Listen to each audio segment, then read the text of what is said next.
I had about half a dozen listeners email me the same article from the CNN Belief blog this week. The headline read, "Christians are happier than atheists on Twitter."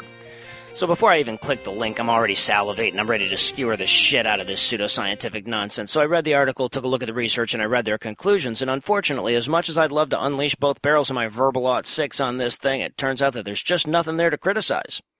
The research was sound, the methodology was solid, the conclusions were perfectly defensible, and it turns out that they're right. We're a bunch of miserable, hateful, unhappy fucks. I know this might come as a surprise to you because you might often mistakenly think that you're happy, but you can't argue with science. In fact, you might as well just stop arguing altogether and dive headfirst into a tub of Carmel Sutra laced with Xanax, for you will never know joy. So quick, before you slit your wrists while sitting in a running car and drinking bleach, let me explain to you how the advanced new science of Twitterology works. The first step is, of course, to draw a conclusion. As you'll see later, if you don't start with a conclusion, the data's going to be way too messy to interpret later, so start off with a firm conclusion and hold on to it no matter what. Now, step 2, you got to generate some samples, and remember, this is no time to worry about precision. To study atheists and Christians, for example, all you need to do is randomly select 5 prominent atheists and 5 prominent theists and call their followers your 2 groups. I know that not everybody who follows Dinesh D'Souza is a Christian and not everybody who follows Richard Dawkins is an atheist, but this is science. It doesn't have to be exact. So once you've got your suspect samples, you analyze their word usage. Whatever words are used more often are indicators of deep psychological truths about the people using them, and we know this because we just do.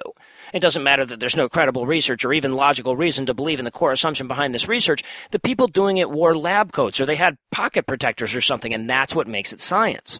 So with our rock-solid assumption that people who say happy a lot are happy, people who say family a lot love their families, and people who say food a lot are fat, we can go to work on our pseudo-data, and when we do, we discover our conclusion, which, as you'll recall, we decided on before we started the research.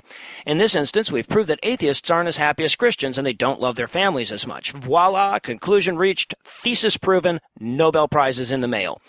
Now, admittedly, some atheists have been a bit more critical about the research than I have been. They point out that there's no reason to assume that people who follow prominent Christians and people who follow prominent atheists are using Twitter for the same purpose. They point out that many atheists have multiple Twitter accounts and keep their atheism on one and their family shit on the other. They point out that even if the sample was perfect, the study would still be nonsense, as the average Christian is older than the average atheist, more likely to have children, and more likely to come from a large family, and any one of these 3 covariances would render all the data worthless. They point out that even if the data wasn't useless, the conclusion still would be, considering that what they would have proven is that a privileged majority is happier than an underprivileged minority. But I think these critics are looking at it in the wrong way. So before you toss out this study just because it's poorly constructed, obviously biased, impossible to blind, poorly constructed, unscientific, and stupid, I should point out some of the other things that this study finds. Consider the fact that atheists were shown to be far more likely to use words like reason, think, idea, and knowledge. So if we accept the flawed premise of this flawed study, it also proves that atheists are smarter than Christians. In addition, it shows that atheists are far more likely to use words like dick, fuck, and pussy, so clearly we're also getting laid more often.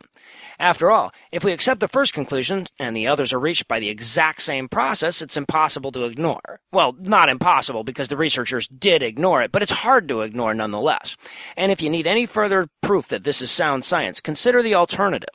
If this study isn't legitimate scholarship, then CNN just ran an article that used unproven science and half-assed conclusions to reinforce a hurtful stereotype that has no basis in fact and wouldn't be newsworthy even if it did. And I think we all know that that would never happen.